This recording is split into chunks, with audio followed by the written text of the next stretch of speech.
Hello, podcast fans. This is Falcon Paladin coming to you with yet another edition of the Falcon Paladin Hour. And with me, as always, is my friend from down under. His name is Wade, and we have a very, very special guest with us today. Why don't you introduce him, Wade? It's my big brother. It's Lance. Big brother Lance. The one that I called out in an earlier podcast of being too lazy to get a Twitter account, so he went and got a Twitter account. Yes, that's the very same one. The only one. He's my favorite big brother. Aw. Do you I'm have also one? your only big brother. Don't ruin it with the details. I knew it. I knew from the way he said it, there was only one big brother. Well, I also prefer you over the TV show Big Brother. Okay, cool. I'm happy with that.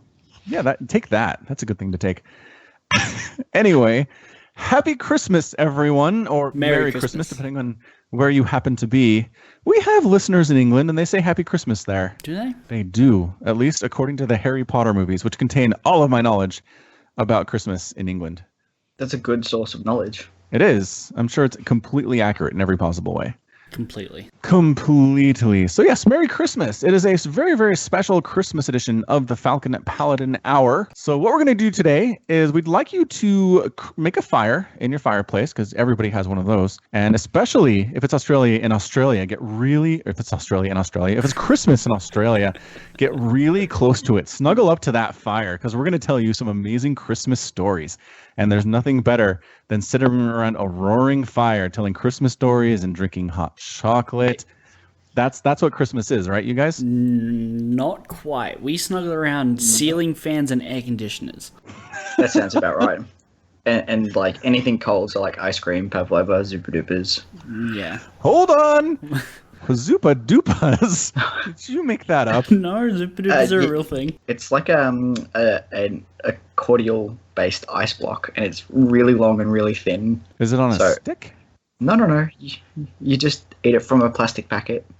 Doesn't it get all over your hands and stuff? No, because you just kind of cut the top off the plastic packet and then just push from the bottom, and the ice just sticks at the top. And you just... Oh! Is it an otter pop? What? Sounds like you're making that up. No, that's what it is. What you're describing is an otter pop. Hold on, I'll send you a link. This is why we have this podcast, is pretty much just to understand different cultures. Apparently it's the same culture with just different branding. That's true. It's called things different stuff. Do you see that? These aren't official otter pops, but that's the concept. Yeah, that's basically the same thing. That's it. Yeah. Okay, excellent. Yep, otter pops. Zupa Dupas. I like ours better. Yeah. It's a very catchy name. Our ones have better flavors as well. Well, we've got like cola. Where the heck are official And otter fairy pops? floss. Fairy floss? What is that? Yes. Wait, cotton candy? Oh, okay. We do not call it fairy floss. Yeah, here's the official Otter Pop website where they actually have all the flavors available. Oh man, there were summers when I ate probably 10 of these a day for just months on end. So delicious. That was last summer, yeah? No, but I wish. You know what? Sometimes I forget I'm an adult and I can buy things. So I think maybe next summer I'm just going to be like, you know what? I want 1 million Otter Pops a day, and I'll just go buy them. Do it. I'm sure you won't have to share with your children or your wife. No. Kids hate It's mandatory to grow old, but it's not mandatory to grow up. So, yep. That's Otter what Pop I always away. say. Otter Pops away. Man, we are so off track. All right, so in Australia, you cuddle up right next to the air conditioning unit and the fans and eat Otter Pops and Zupa Dupas and enjoy the Christmas weather, is what you're telling me. We hide from the Christmas weather. Otherwise, we end up, sunburnt. yeah, or the last few years it's been raining particularly hard. So we either end up really wet or really burnt. There's really no in between, is what you're saying. Well, that's kind of Australia in general. There's really no in between. Either you're soaking wet or you're on fire. And Take it literally happens at any stage of the year. Fair enough. So when you guys watch American movies that are Christmas-centric, and it's like Home Alone, and it's snow and snowballs and snowmen, and is it just weird to you, or are you just so used to it because you've seen it in movies growing up? We've gotten used to seeing it, But if it were happening in front of us, like, hey, let's go build a snowman for Christmas, I'd be like, you did what? I mean, in fairness, snow in general is kind of a foreign concept to you guys. Yeah, there is only a very small portion of Australia that actually gets snow. It's like minuscule, and it only gets it for about like 2-3 months. Yep. And other than that, they just use it for mountain bike riding because there's literally just dirt and trees. How far away is this part of Australia that gets snow? From us, about 4 hours, 5 hours. Okay, so yeah, it's not like you just hop in the car and go see the snow. No. I've never seen snow to this day. Oh, well, there you go. I have seen snow once, and it was a freakish incident where it actually snowed at my house. Where it isn't supposed to snow, and I was walking home from the train station, and it just started snowing. What time of year was it? What month was it? July? The correct month for the weather. The correct month. Smack in the middle of July, right? Yeah, the snow in July. Our winter. Yeah, our winter. The cold month. Yep, I got that. Yeah, you understand. You know what it's like to be cold in July. Actually, I do. Yeah? I spent a summer in South Africa in Cape Town, the very southern tip. And it didn't snow down there because it's right on the coast. And I'm sure the climate just didn't make any sense for snow, but it got cold. I mean, it got down into just above freezing, maybe 8 or 9 degrees above freezing. And that was very chilly in July. It made no sense to me, but... That's very similar weather to what we get in winter. Okay. We get maximums of about like 22 degrees Celsius. Yeah. I was going to nod and smile. Yep. 22 degrees Celsius. I know what that is. That's like a 65 Fahrenheit. Oh, that's balmy. Yeah, but that's the middle of the day. Okay. And then the sun sets and it drops. Yeah. Gotcha. So anyway, Christmas, very different. And what we're going to do today is share favorite Christmas movies. We're going to share some Christmas stories and Christmas experiences that we've had each growing up. And as Lance and Wade are brothers, I'm looking forward to their fights as they try to decide what the correct version of events was when something happened when they were kids, because that's what happens when I get with my brothers and sisters and talk about what happened when we were kids. So I expect everybody's pretty much the same that way. So why don't we start with a recent event? I heard there was a Christmas event in Australia involving a drone. So I got given a drone for Christmas, and it wasn't big. Like, it fit in the palm of your hand. The first thing I did, to get a drone off the ground is you push the throttle to max immediately. So it goes straight up in the air, and then the wind just takes it. See, I thought this was like an indoor toy, considering it was so small that it fit in the palm of your hand. That, if by any chance you overcorrected, it would just stick to the ceiling. Right. But I mean, that seems like a legitimate argument to make. But the range on it is bigger than the size of our house, so you have to take it outside. Luckily, it landed like rotors up or feet down, so it was kind of just like a normal landing on top of the roof of the house. So that's not bad. Right. So he tried to. I just pushed the throttle to max again, except I pushed left a little, and then it went into a tree. I don't see the problem with this. about 2 stories up. So who purchased the drone for who? It was my gift to my brother. Okay. Yes. It was a gift to Wade. He immediately took it outside and ruined it, is what you're saying. Actually, our father saved the day and came to its rescue and knocked it out of the tree. Yes. So after that rescue, how long did it take before it happened again? I think we just decided to stop using it. Yeah, I think I put it down for the day. It lasted maybe 2 or 3 more months when it got at home. I just kind of sat it on my desk, and every now and then I'd get bored and just fly it around the room a little, and then eventually rotors broke and stuff, because it's not safe indoors either. Thank you very much. Wow, that is a very sad story about drones. Of course, most of the stories I've heard about drones are very sad. There's nothing strange about that. Unless you're willing to spend a lot of money on it. The really expensive ones kind of just take care of themselves. They'll take themselves up off the ground, they'll land themselves back on the ground, they'll recognize danger and just avoid it. So all you really do is just watch. You're not really a pilot, you're more like a co-pilot. That's amazing. I don't think I've ever even heard of the super fancy kind. All I've ever seen are the ones that you have to be very, very careful with, or else basically they die. You can get ones that do like everything. You can take them up and control them yourself, but they also often have modes where they just kind of follow you, so you can like get on a mountain bike or whatever and go down a hill and it'll just track you down and dodge the trees itself. Holy cow. Are you kidding? No. Yeah, no, these are fantastic. Wow. So those are ones that are like $400 though, right? If not more. Try like 2,000 plus. $2,000. Dollaroos. Right. Which is what you call them in Australia. Yeah, that is the official currency. It is the dollaridoo. Yeah. Anyway, so that sounds like most of my Christmas presents that are destructible in any way. Right. I did one year. Given or received? Received. There was one year I got a 4-wheel drive radio controlled truck. That was awesome. It was very cool. And pretty much instantly I took it outside and the roads were clear because we plow our roads here, because if you don't, you're driving on snow all the time. I believe I drove into a parked car. I want to say it was 10 or 11 years old, and it was a pretty zippy little thing. It was probably too much power for somebody my age, but I drove it right into a parked car and it smashed itself right up. But luckily the damage was only superficial. It didn't actually destroy the motor or the wheels or anything like that, and it was able to get back up and running pretty quickly. But yeah, it's just kind of the fate of all things that are moderately fragile on Christmas Day. I remember getting remote control cars and just being like, all right, let's see how far up the street they'll go before they lose connection. For science. Testing the range. Or a car pulls out from a side street and drives over it. Yeah, that is a possibility.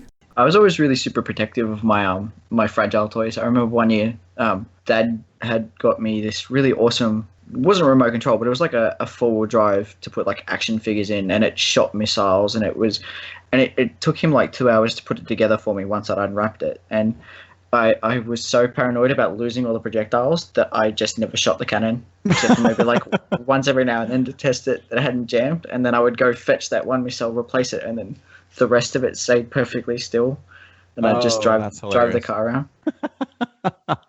It's like, I can't lose it. It won't be complete. It's a fair concern. It is. I'm with you there. I never had that. I never had such quandaries. If I got like Nerf guns and stuff, bullets went missing left, right, and center.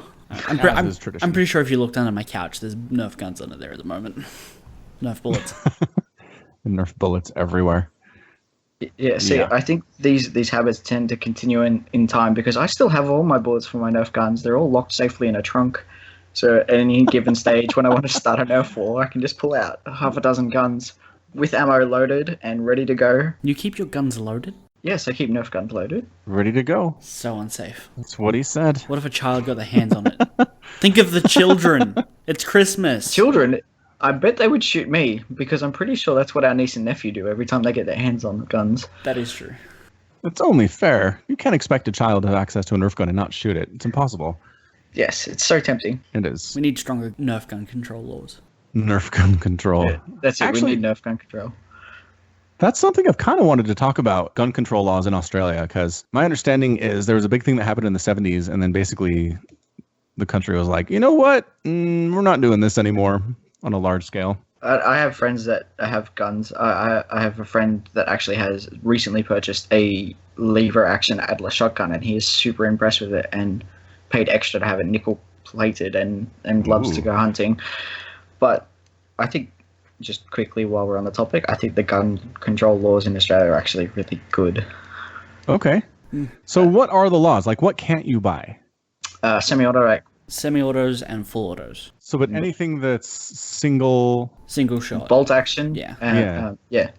Or single shot. You can get pistols, but they're a lot harder of a license to acquire. There are 2 categories of licenses. Yeah. So pistols are harder, and when you go to purchase a gun, you have to submit a request in writing to purchase the rifle or shotgun or pistol, and you have to provide your details, and you have a mandatory waiting period. Is there a specific list of things you have to say, like they're looking for in this request, or is it just like, I'd like a gun, please, thank you, and then you sign your name? Yeah, you kind of just need to have it in writing that you have the intent, like you are you, and you have the intent to purchase a rifle. And then once you get the rifle, you also have to protect, and a pistol, you have to participate in 3 competition shoots per year. Oh. Yeah. I'm not sure how that works for people that are buying it for hunting purposes. Yeah, that's another kind of license. You can get a varmint license, and then I'm not sure if you have to go to the competition shoots, because it's for theoretically work if you're a varmint hunter. Gotcha. The harder part is actually getting the license than getting the guns. The guns, the waiting period isn't so long, but the test is actually quite rigorous to pass to get your license. Is it written exam and a practical exam? I don't know. I don't think it's practical, but it's definitely a very lengthy written exam. They expect you to know all the codes and practices, sort of thing, from the gun safety handbook. And once you have a gun, you have to store the gun and the ammunition separately, and the gun has to be in a gun safe. Yeah. At least. I'm not sure about the ammunition. But they have to be in separate rooms. They can't be in the same room in separate safes. They've got to be in different locations. Huh. And the person who owns the safe is the only person on the premises who's allowed to know where the keys are for it, or the combination, right? You can't just... How do they determine that? Basically, if they come to the door... It's like an honor system? Yeah, Good faith. Yeah, basically, if they go, hey, we know that there's a gun at this residence and we'd like to inspect its storage conditions, and they go, sure, come in, I'll go grab the keys, and they're not the person who owns the gun, we caught you. Yeah, so if you're a complete idiot... Yeah, it's a noob check, basically. But I imagine most people aren't that stupid. You'd hope not. Maybe I'm wrong. You might be wrong about that. I could be very wrong about that.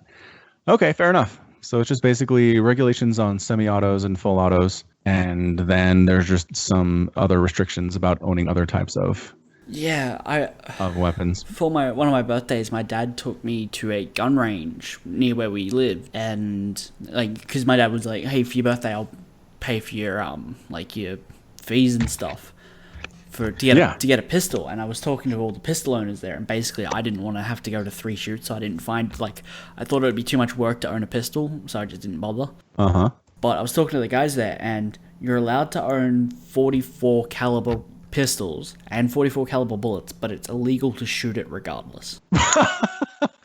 So why? That's news to me. It's apparently too dangerous of a gun. So don't sell it. What the heck? Well, you can have it for collector's purposes and stuff like that. Oh, so that's fair, I guess. Basically, because it's illegal to shoot, there aren't a lot of them in the country anyway, so it doesn't really come up as a problem. I assume importing them is probably illegal too, then. I wouldn't know about that. Okay. I don't think so. I mean, you'd have to be able to get it from somewhere if you're allowed to have it. Well, I think are there no gun manufacturers in Australia, though? No, we just sell boomerangs. There would be, but I mean... Boomerangs and didgeridoos. That's all we have.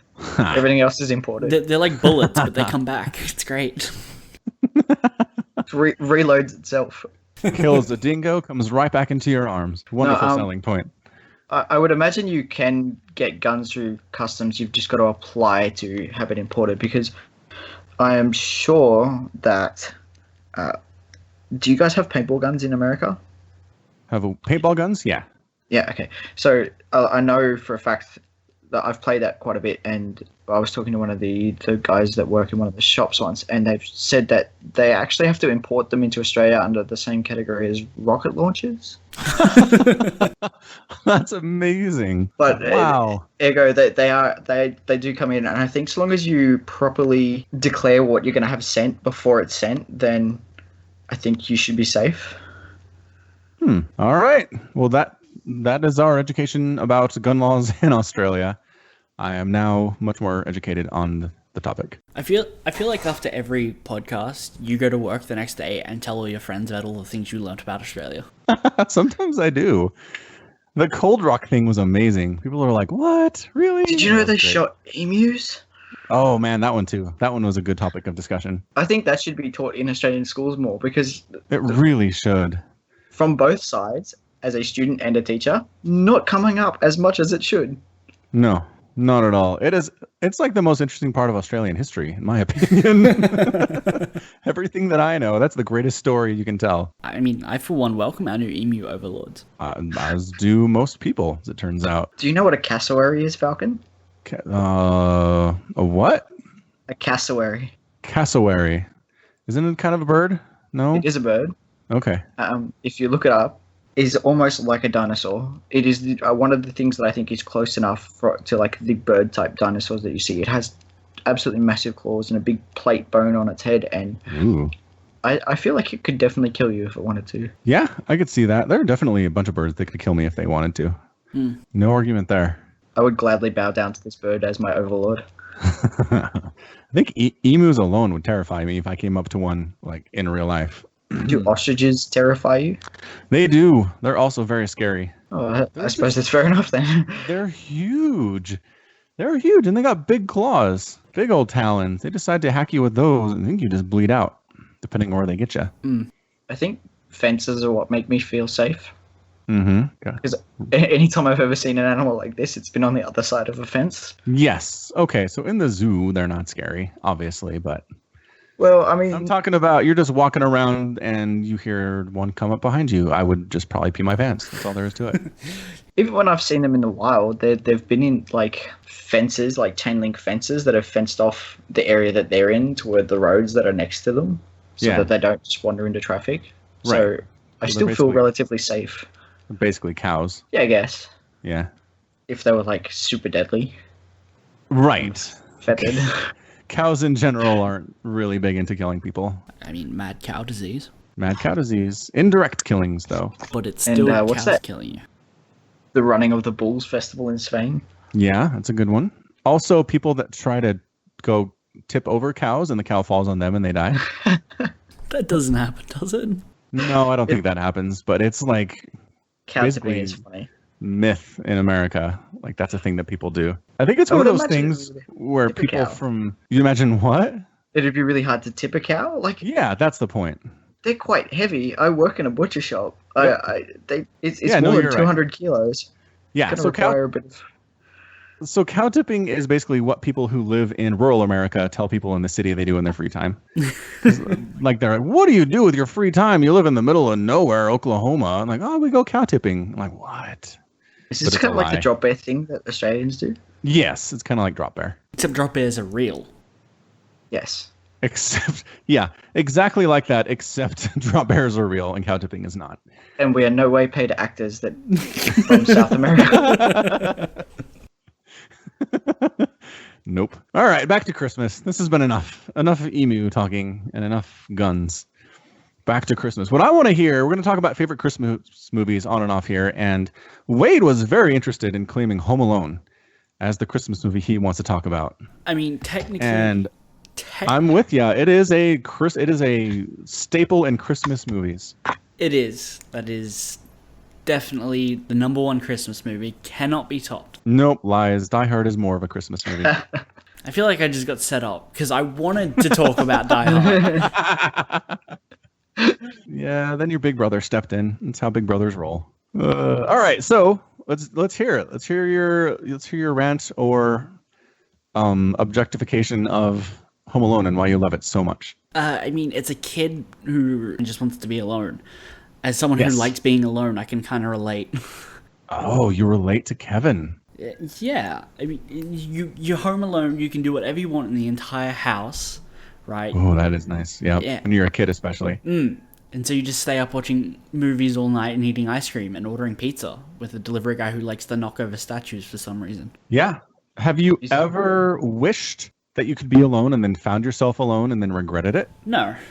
No, not once. So you don't relate to Kevin in that way then. Okay. So you've never accidentally wished your family away. No. But I like being by myself a lot of the time. So I can relate to Kevin who's just like, leave me alone. Okay, now I'm alone. Everything's great. Because when I'm alone, everything's great. Kevin is also like the MacGyver of children and just like booby traps the house with everyday objects. He is.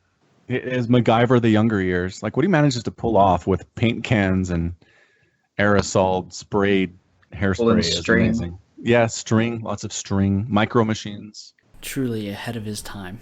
A visionary. True. And then visionary. he does it again.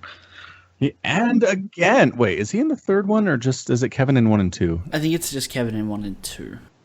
Yeah, I think they got another kid for the third one, which was a mistake. Home Alone 4. Oh, yeah, I have seen... I think I saw a trailer for this once. Oh, and the thieves are like a dude and a woman. That mixes it up. totally Gender different. equality. So the kid who plays Kevin McAllister is Mike Weinberg. He doesn't even have a link in Wikipedia. Like, his name is just, it's not Blue. It's just a name. And he's not even, wait, hold on. Where is he? Where's Kevin? Oh, he does have an IMDb page. And Well, that's what I was looking for now. And You beat me to it. his picture is from when he's a kid. So yeah, I saw Home Alone for the first time when it was in theaters. I was probably 8 or 9 years old. And it had a heavy impression on me. The concept that a child could beat the ever-living daylights out of adults was new and exciting. This is what I want to be when I grow up. Maybe not to that extent, but just it was such a joy to watch this kid about my age just absolutely take it to these two fully grown adults who, in fairness, were incredibly incompetent, but that didn't really matter when I was 9. Yeah. Did I care that they were being severely injured by this child? Did I care that they were probably going to have to spend a lot of time in the hospital? No. That never, ever crossed my mind until I watched it as an adult, and I was like, oh, these guys are getting seriously injured right now. But as a kid, it doesn't matter. And that's why it made so much money, because kids don't care about harm coming to other people. Yeah, they can get away with it. Oh, the kid's doing it in self-defense. It's totally fine. Yep. Kind of self-defense. It could be argued that Kevin entrapped them into coming to the house the second and third and fourth time. He entrapped them to try and rob his house? Yep. I think he's still defending his property. Totally justified. Yeah. They're intruders. Maybe. Yep. He didn't invite them on. No, but he kind of sort of wanted them to come back so we could do stuff, right? Yeah. So there's a little bit of element of entrapment there. Was he expecting them to come back, or I mean, he spent luring them back?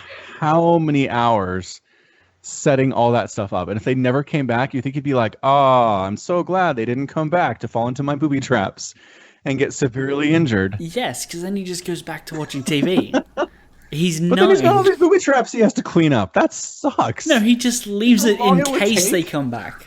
Right? Oh, you can right. never He's not going to accidentally brain himself with a paint can. Lose the rest of his days in a house that's booby trapped.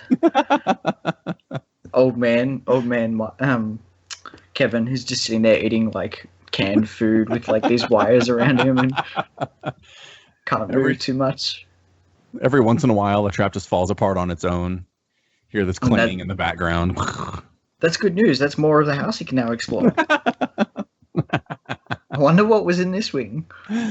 Oh, this was my sister's room once upon a time. Man, that would be incredibly sad. Somebody should do that for an independent film of some kind. Or just Old Man McAllister. They don't tell you who it is at the beginning, but slowly you start to figure out where he is based on stuff you can see around the house. Like a reverse film. Yeah, I'd watch the crap out of that. That would be amazing. And then it's just he's totally alone. And it's just the concept of Home Alone taken to its extreme. It's just an old guy sitting in a chair being like, I wish the kids would call. Yeah, totally. Like, I think I have grandkids. And slowly falling into dementia. Oh, it would be so sad and wonderful. Sad and wonderful. And wonderful, Wade. Sad. Heart-wrenching.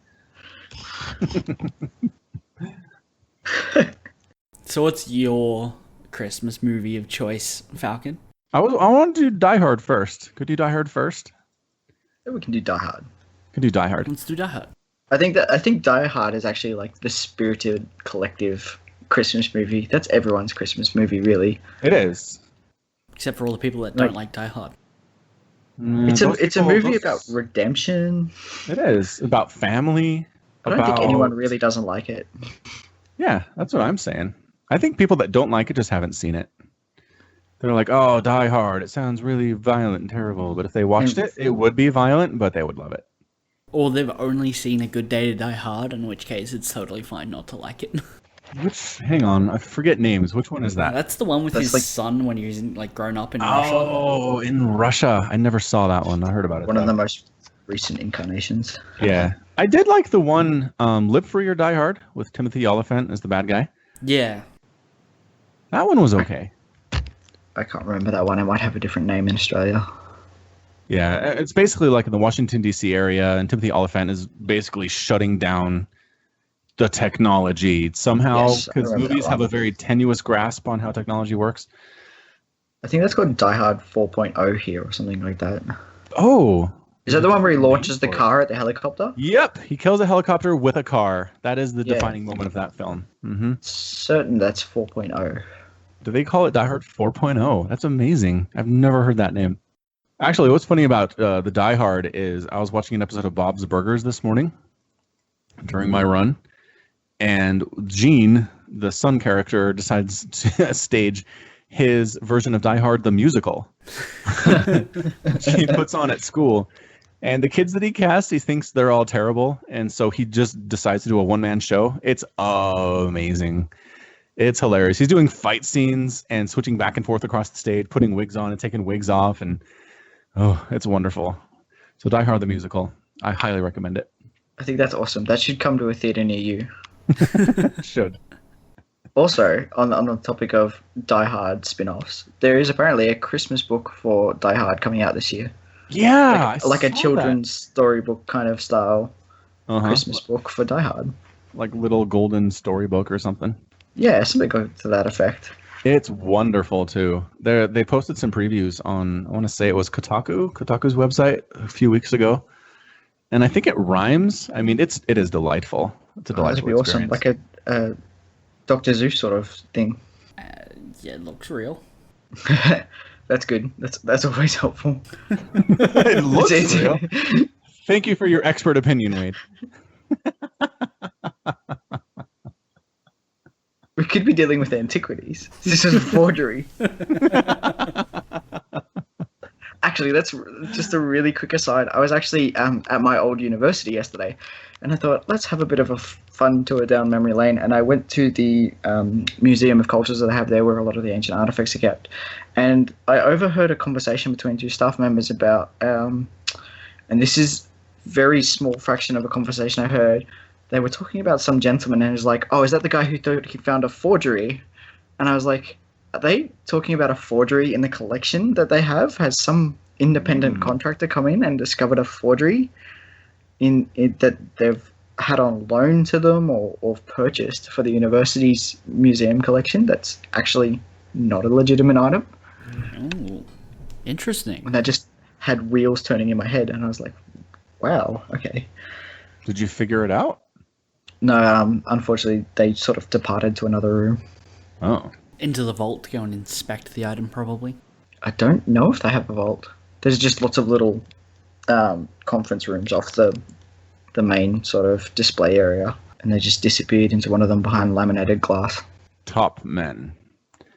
Getting top men to investigate. Yes. Probably works for the AFP or something, or the CIA, or... Yeah. It's a matter of national importance. I sure hope so. They work for some sort of an acronym. That's how you know it's important. It's an acronym. Like the Australian Research Space Exploration Centre? The ARS Centre? That's how you know it's important. If it spells something about butts. So how excited about Christmas did you guys get when you were a kid? Because I got ridiculously hyped for Christmas. I was counting down the days. Christmas Eve, on average, I think I slept about an hour on Christmas Eve before Christmas Day. That is how it always felt. Like, I just can't get to sleep. All right, well, I don't know what time it is, but I just cannot get to sleep. Is it Christmas yet? Is it Christmas yet? Is it Christmas yet? And it just feels like the night will never end. Yep. Distinctly remember one year waking up at about 2 a.m. And then I, because Wade and I used to share a bedroom, I woke him up, and then we decided to wake our sister up, and then we decided to wake our parents up at 2 a.m. and Dad was less than impressed and tried to get us to go back to sleep. Displeased. I have a feeling he may have just gone to sleep from wrapping presents late into the night. But no, we weren't going back down. Christmas started at 2 a.m. that year. Yeah, my parents said, I believe it was 6 o'clock. 6 o'clock was the latest or earliest that I could bother them at all. So I think that was our general rule too. As kids, we normally had to be in bed by 8:30 too. Even though we were generally super hyped on Christmas Eve, it was like, no, you go to bed now. The sooner you go to bed, the sooner you wake up. That sort of mentality. I think parents just wanted to relax from us. I mean, if there's one thing I've learned from doing a podcast with a parent, it's that he just wants away from his kids. There is a lot of truth to that, Wade. Do you guys have advent calendars in America? We do. That's totally a thing. Is that a big thing? Was that a big thing for you when you were a kid, or do you do it with your children? Yeah, both. Did it when I was a kid, and I do it with my kids now. Do you get, like, have you seen the novelty ones that adults can get, like advent calendars of wine and things like that? I have. Expensive cheeses. Things like that. Yeah. No, I haven't gotten those. We just get the cheap chocolate ones. Yeah, they're usually the best ones anyway. Yeah, I mean, it's not good chocolate, but it's better than no chocolate, I suppose. But it's never been about the good chocolate. It's just the tradition of it. I assume you put up a tree, Falcon, yeah? Yeah. Yep.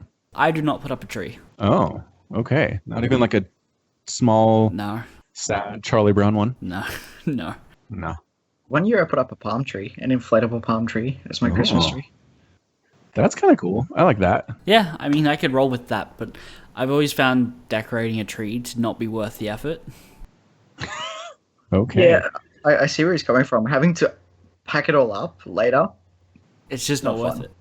It's a lot of work, is what you're saying. Yeah, and I think by the time we had a rule that like the tree would go up in December, right?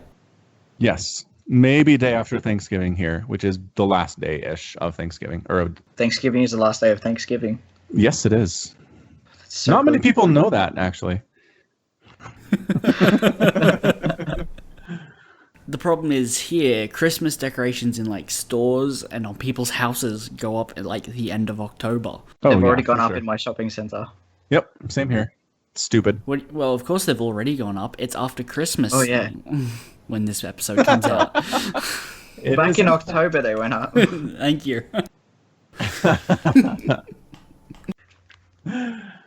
Yeah, I think somebody posted on Facebook. This is the first time I've seen this today, but the local Target has Christmas stuff out, and it's October 24th. That's pretty ahead of the times. So I just get beat down by that. Already over it. Like we have Halloween hasn't even gone by, and it's Christmas stuff. Nope. And what's almost as bad is that in Australia, generally, supermarkets will start to push Easter items from Boxing Day onwards. Usually they wait till about New Year's Day, but from about Boxing Day onwards, Easter lines start appearing, like hot cross buns and chocolate eggs, and that is almost 4 months of Easter. So here's the Falcon Paladin theory on stuff that companies do that annoy us. You know what? They wouldn't do it if it didn't work. Yeah. Like if they put up this Christmas stuff before Halloween and nobody bought any of it, next year they wouldn't do it.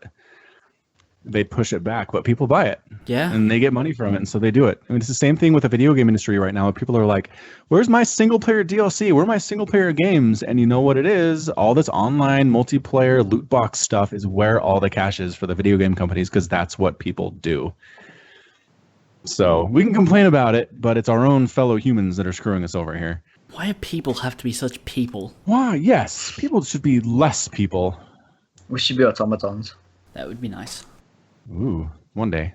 If we're lucky, we'll be robots. I'm sure that came up in a previous podcast somewhere, that if we could just Google things with our brains. That came up yesterday and I already forgot. So what do you mean yesterday? This is Christmas time. I think we've already dispelled the illusion that we're recording this in advance. We have. Anyway, so Christmas things.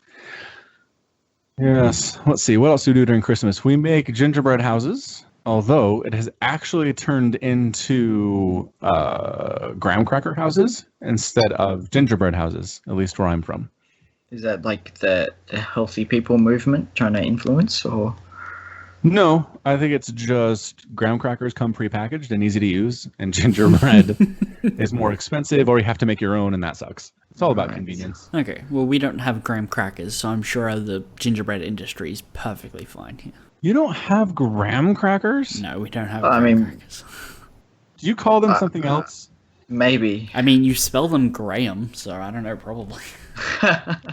Graham cracker. Behold the Wikipedia entry. I mean, we have something similar to the graham cracker, and Wikipedia lists it as a wafer. Or no, that's alternative name, graham wafer. I mean, we have similar looking stuff, but nothing that's specifically that. It just looks like a Vita Wheat biscuit, brother. Yeah, okay. Now I've got a rough idea. So much more delicious, though.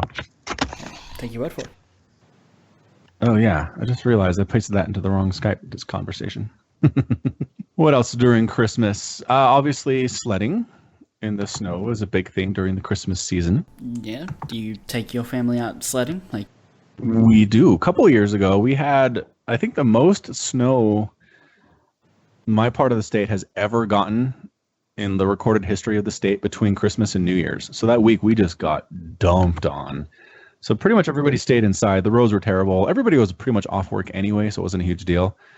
But then it cleared up, and there was just like 3.5 to 4 feet of snow everywhere. It was amazing. It was some really good sledding. Sun came out, took the kids, bundled them up. Nobody broke any bones. Snow angels? Uh-huh. That's something too. Build snowmen. Things we could never do in Australia.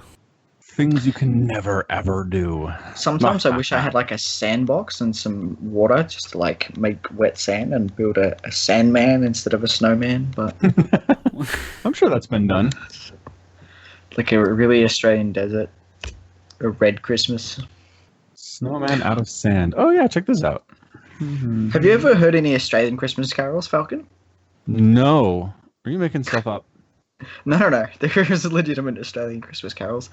I'm trying to remember how it goes, but there's an Australian Christmas carol about 6 white boomers, and it's essentially Santa Down Under, where they replace the reindeer with kangaroos, and it's very, very heavily Australianly themed. It's to a familiar tune too. I can't remember for the life of me what tune it goes to. I will find an appropriate video. That Sandman isn't a size. That's a scaled image. It's only about 3 inches tall, that Sandman. You think so? I think so. Looking at it, I believe that is an optical illusion. How about this one? Wow, okay, that's impressive. Okay, that's more of a sculpture. Someone has too much time on their hands. All right, so I'm watching your 6 white boomers. This is very catchy. Like I said, I'm pretty sure it's to a familiar jingle, but I can't place it for the life of me. Oh, they found his mummy. Spoilers. How long is this song? 3 minutes plus. So is calling them boomers a generally accepted convention? Yes and no. Yeah. It's not a term we would use to refer to kangaroos every day, but it's a term that is known well enough that we don't have to ask for an explanation. Yeah. You see, I went and saw some boomers yesterday. People know what you're talking about. Yeah. Most people would. They'd probably look at you a little bit funny, but yeah. Yeah. The things I learn on this podcast. We should really be in the educational sections. Should. So, how old were you when you found out that Santa Claus was not real, and what was your reaction? Santa's not real? Dang it, Lance. I don't remember how old I was, so I can't answer that question. You must have been pretty young then. I was quite young. I was old enough to remember vaguely being in primary school and having other kids tell me. So I probably would have been about 6 or 7, maybe 8. But how did you find out? Do you remember? Did the friend tell you, or?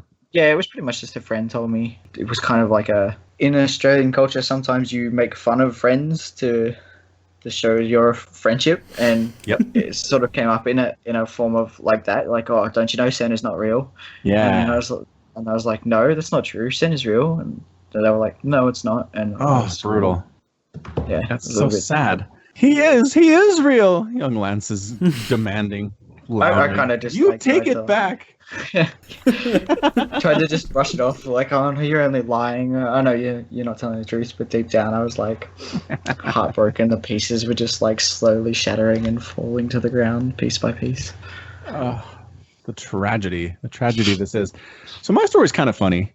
I think I was 8 or 9 years old when I found out. My parents did a really good job keeping it from me.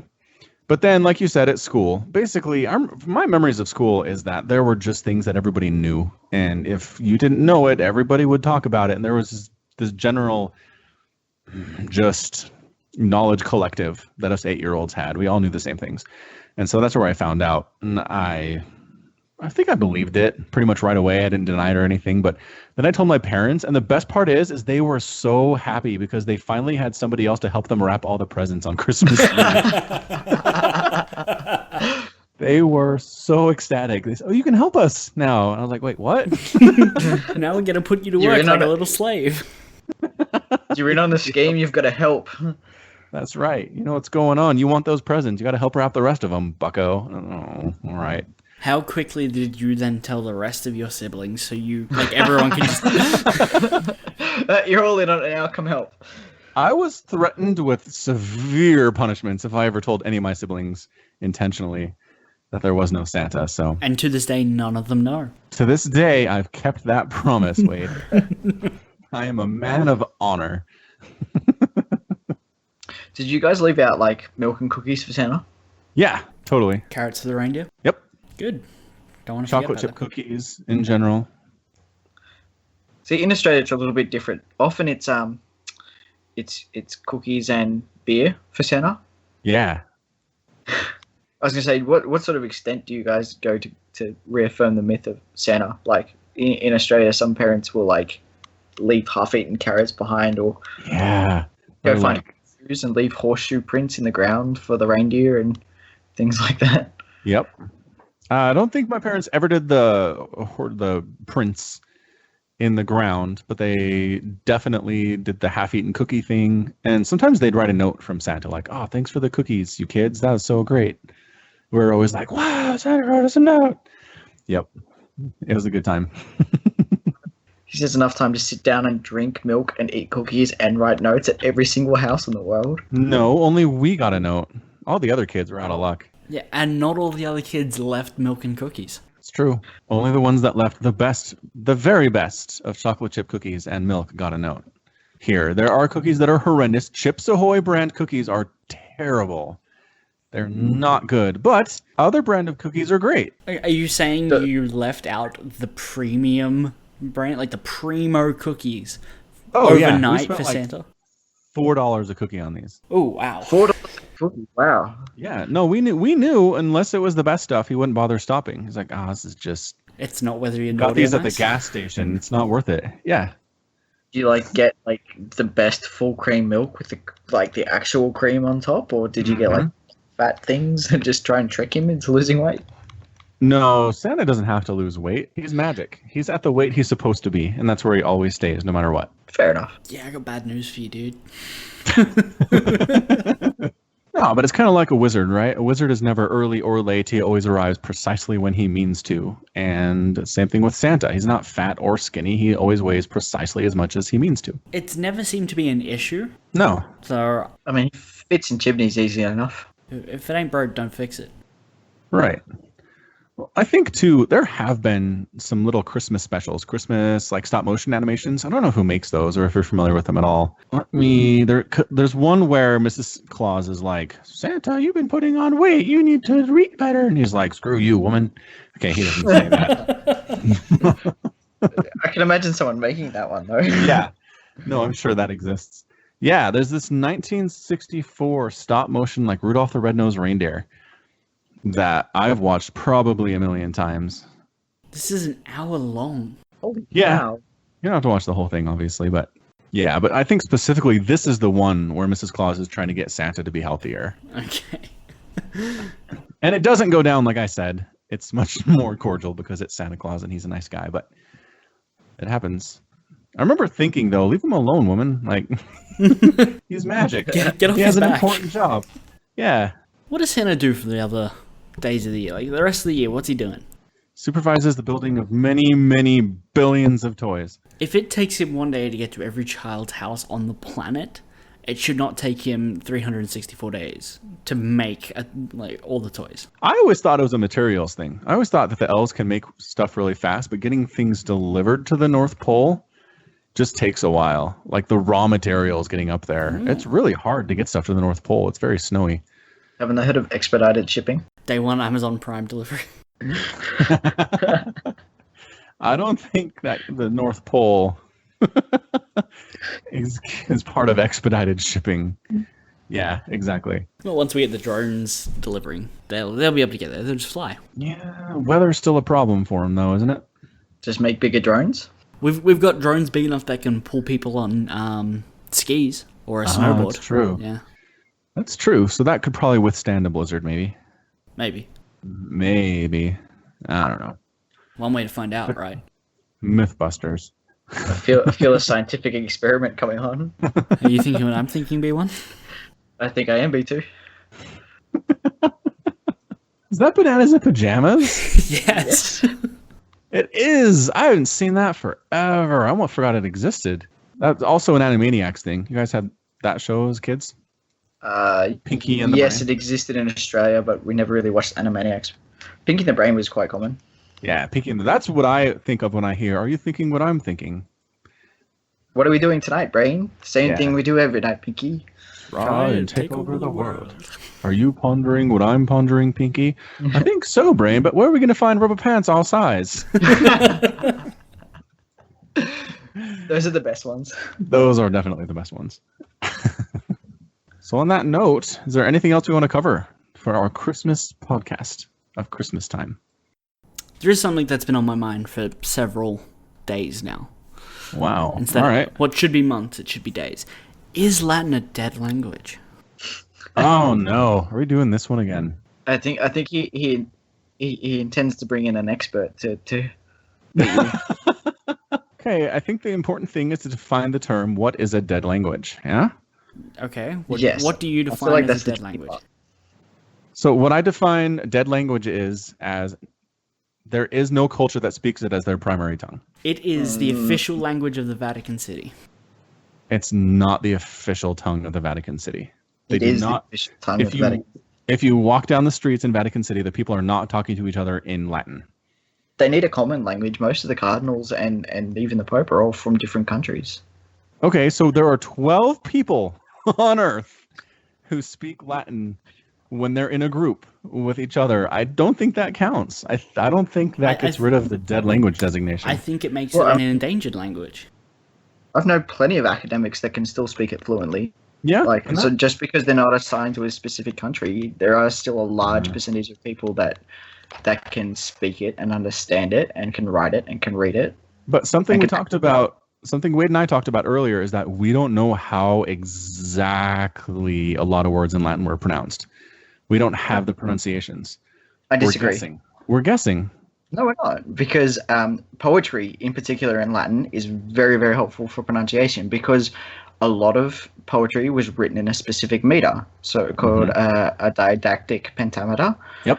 And in order to be able to read the poetry correctly and understand whatever story the poetry was telling, you needed to know whether there were going to be long vowels or short vowels in a word, and that would tell you the different meaning of the word. So we do know how words were pronounced, and also looking at the progression of the language through large periods of time also tells us how words were pronounced and how they changed over time as well. So if you look at medieval Latin as compared to classical Latin, you can see the same word appearing in text, but it's written slightly different, and you can understand how the sound changed over time and why it changed over time and where it changed over time. So we can actually tell how words were pronounced. Not all of them, though. I agree. There are a bunch we can figure out using logic of how they're pronounced, but there are words that we are making educated guesses about, right? It would be a very, very minimal amount. It would have to be mainly words that were brought into Latin from other cultures. There were words brought in from Greek, and there were words brought in from Celtic, and there were words brought in from Germanic tribes, and it is words that were from other cultures that were probably the hardest ones for us to translate, but like to figure out how it was pronounced. But for the most part, once you break a proportion of the words, you just reapply the same formula, and the code kind of works. Like you get how words were pronounced. Like C's were pronounced as K's. A vowel next to a U made the U sound like a W. Like we can just go from there. All right, fair enough. I still think, based on my definition, it's a dead language, but I can see how that may not be the widely accepted definition of dead language. I think dead language is widely accepted as a term for Latin, but I think it's an incorrect accepted term. So what would an example of a dead language be? Or maybe something from a lost tribe of the Amazon, something that was never written down. A lot of indigenous Aboriginal languages in Australia are now dead languages because they survive in so few fragments that they're just irreparable. Okay. But Latin is much more complete than those ones are. 100%. Like I've translated text and read books in Latin, and well, not entire books, but large chapters, and it is very, very doable, readable and writable, and it's not a problem. Okay. If you've ever been to 4chan, you'll know the Queen's English is slowly dying. So that'll be on the dead language list, sir.